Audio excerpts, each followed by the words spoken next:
Bismillahirrahmanirrahim. Assalamualaikum warahmatullahi wabarakatuh. Saya akan menjelaskan kaidah fikih al-isaru bil qurbi makruhu wa fi ghairiha mahbub. Mengutamakan orang lain dalam ibadah dimakruhkan, sedang selain ibadah disenangi. Penjelasan dari kaidah tersebut yaitu israr adalah sikap mendahulukan kepentingan orang lain daripada dirinya sendiri. Kebalikannya adalah atsarah, yang bermakna mendahulukan kepentingan dirinya sendiri sebelum orang lain. Itsar ada dua macam. Yang pertama ada itsar dalam perkara duniawi. Ini adalah perkara yang sangat dianjurkan bagi umat Islam. Allah Subhanahu wa taala sangat menyenangi dan mencintainya. Allah Subhanahu wa taala berfirman yang artinya, dan orang-orang yang telah menempati kota Madinah dan telah beriman Ansor sebelum kedatangan Muhajirin. Ansor mencintai orang yang berhijrah kepada Muhajirin, dan Ansor tiada menaruh keinginan dalam hati mereka terhadap apa-apa yang diberikan kepada Muhajirin, dan mereka mengutamakan orang-orang Muhajirin atas diri mereka sendiri sekalipun mereka dalam kesusahan. Dan siapa yang dipelihara dari kekikiran dirinya, mereka itulah orang-orang yang beruntung. Quran Surah Al-Hasyr ayat 9. Itsar inilah yang tercatat dengan tinta emas dalam perjalanan hidup para sahabat radhiyallahu anhu. Yang kedua ada itsar dalam perkara ibadah.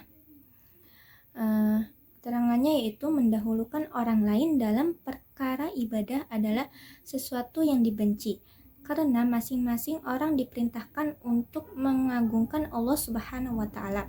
Oleh karenanya, jika dia tidak melakukannya dan hanya melimpahkan pada orang lain adalah termasuk tindakan kurang adab kepada Allah Subhanahu wa taala.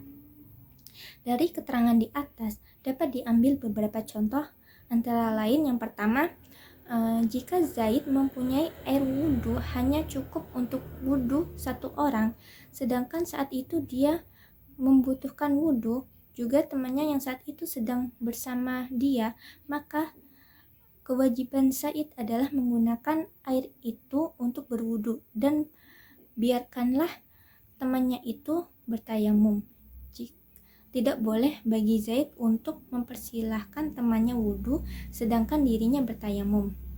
Yang kedua, jika ada seseorang yang hanya mempunyai satu pakaian yang menutup aurat dan saat itu datang waktu sholat, sedangkan dia punya saudara yang tidak punya pakaian yang menutup aurat, maka kewajiban yang punya tadi untuk sholat terlebih dahulu menggunakan pakaian tersebut, baru kemudian nantinya dia pinjamkan kepada saudaranya, dan tidak boleh baginya untuk mendahulukan saudaranya tersebut dalam perkara ibadah.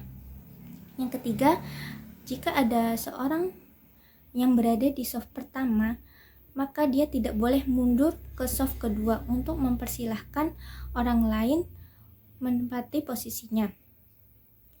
Jadi kesimpulannya, dalam kaidah ini mengutamakan orang lain dalam ibadah itu dimakruhkan. Jadi kita harus mengutamakan diri kita terlebih dahulu dalam beribadah, sedangkan selain dari ibadah itu tidak apa-apa, dan perbuatan tersebut disenangi oleh Allah Subhanahu wa taala.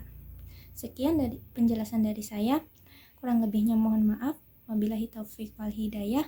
Wassalamualaikum warahmatullahi wabarakatuh.